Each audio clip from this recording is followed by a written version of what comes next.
முதலமைச்சர் செல்வி ஜெயலலிதா உத்தரவுப்படி தமிழகத்தில் மழைக்கால தொற்று நோய்கள் குறித்த ஆலோசனைக் கூட்டம் வேலூரில் நடைபெற்றது.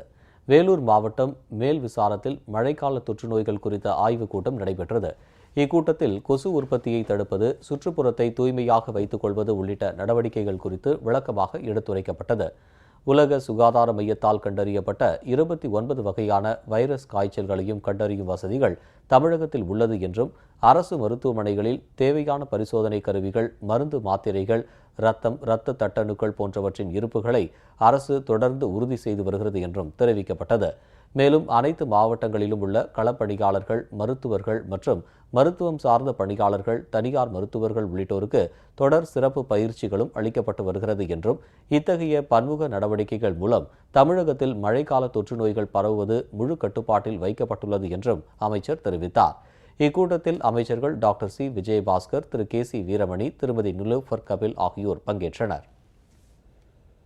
மாண்புமிகு தமிழ்நாடு முதலமைச்சர் அம்மா அவர்களுடைய கடும் முயற்சியின் காரணமாக தான் இந்தியாவிலேயே எந்த மாநிலத்திலும் இல்லாத அளவுக்கு இந்த நடமாடும் மருத்துவக்குழு, ஹாஸ்பிட்டல் ஆன் வீல்ஸ் என்று சொல்லக்கூடிய MMU, அதே போல் பள்ளி சிறார்களுக்கான சிறப்பு மருத்துவக்குழு, ஒரு ஒன்றியத்துக்கு 2 மருத்துவக் குழுக்கள், இதில் ஒரு 780 மருத்துவக் குழுக்கள், இதில் 416 நடமாடும் மருத்துவ குழுக்கள்.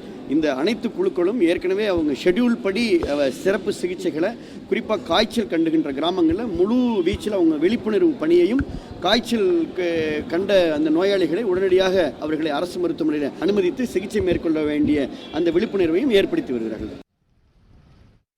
இதனிடையே தூத்துக்குடி மாவட்ட ஆட்சியர் அலுவலகத்தில் ஊழியர்களுக்கும் அங்கு வரும் பொதுமக்களுக்கும் டெங்கு காய்ச்சலை கட்டுப்படுத்தும் நிலவேம்பு கஷாயம் வழங்கப்பட்டு வருகிறது. இதனால் பயனடையும் பொதுமக்கள் முதலமைச்சருக்கு நன்றி தெரிவித்துக் கொண்டனர். தூத்துக்குடி மாவட்டத்துடைய கலெக்டர் ஆஃபீஸில் வார நிலவேம்பு கஷாயம் கொடுத்துட்டு இருக்காங்க. இது மக்களுக்கு எல்லாத்துக்கும் யூஸ்ஃபுல்லாக இருக்குது. இது கொடுத்துட்டு இருக்கனால எல்லா காய்ச்சல் மற்ற எல்லாத்தையுமே குணமாகிறதுக்கு வாய்ப்பாக இருக்குது. இது கொடுக்கறதுனால தமிழக அரசுக்கும் அம்மாவுக்கும் நன்றி. மாவட்ட ஆட்சியர் அலுவலகம் முன்பு வந்திருக்கோம். இங்கே நிலவேம்பு கஷாயம் கொடுத்துட்டு இருக்கிறாங்க. அம்மா அவர்களுக்கு மிக்க நன்றி.